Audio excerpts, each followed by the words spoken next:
Creative Faith, the power of 10 on Colossal. Hi and welcome to today's vlog. Today we are at Thorpe Park. So this was our first visit to Thorpe Park, and as with most places I did check out their disability information before we went.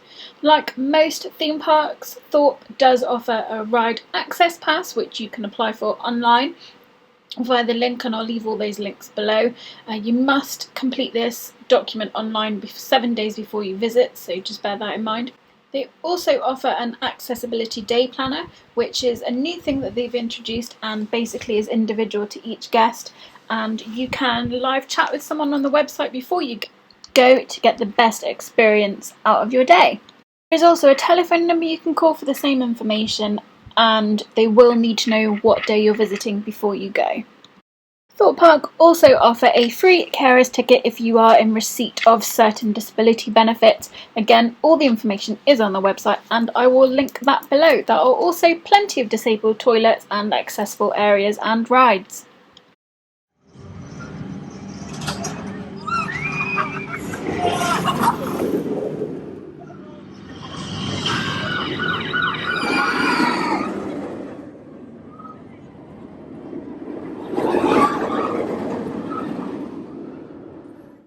Just to mention that there are also blue badge disabled parking spaces available, but they are first come first serve and you will need to pay for them.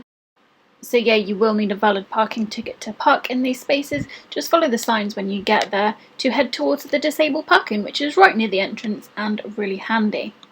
There are some wheelchairs available for hire from Thorpe Park, which is a £50 refundable deposit. There are a lot of quite steep hills, so you might find it a little tricky to navigate around on your own. You may need some help, but the majority of queue lines are wheelchair accessible and the majority of rides are wheelchair accessible, but you should check all the signage before you ride just to make sure that it is something you are going to be able to do, and most of the restrictions are always displayed at the ride entrance.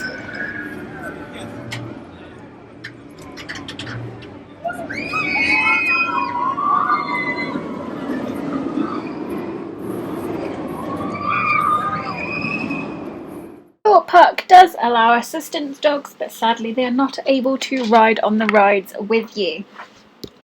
Thorpe Park recommends that if you have a visual or hearing impairment that you contact a member of guest services before you plan your day, just to make sure that they can assess your needs correctly.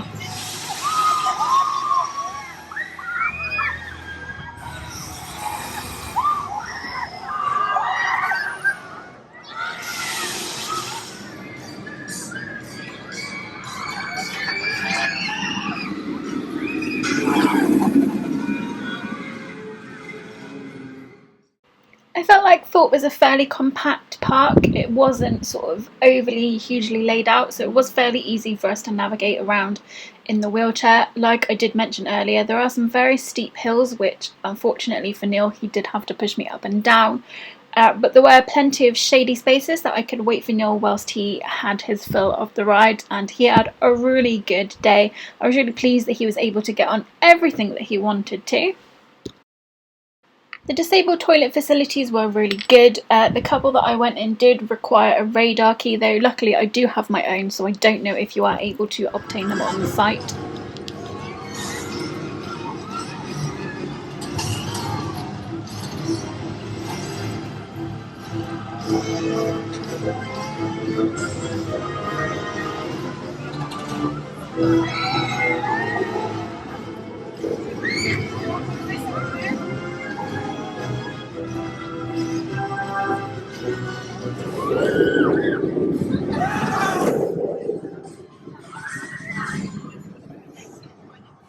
So we're pretty much finished with the day now. I forgot to put sun cream on and I'm stupidly burned. And Neil's had a really good day. He's had a bunch of free rides and stuff. It's been busier than we thought it was going to be, but it hasn't been that busy. The disappointing thing was a lack of gluten-free food.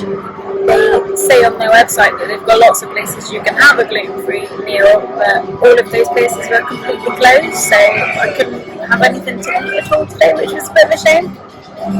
But there you go. So yeah, I hope you enjoyed our little trip to Thorpe Park. We've had a lot of fun, Neil's had a lot of fun. Thank you as always for watching. Don't forget to like and subscribe, and I'll be back soon with another video. Just one thing to add, getting out of the car park was a nightmare. It was gridlocked, the cars did not move for a good 45 minutes. This is especially affecting you if you are parked in the disabled spaces at the back of the car park.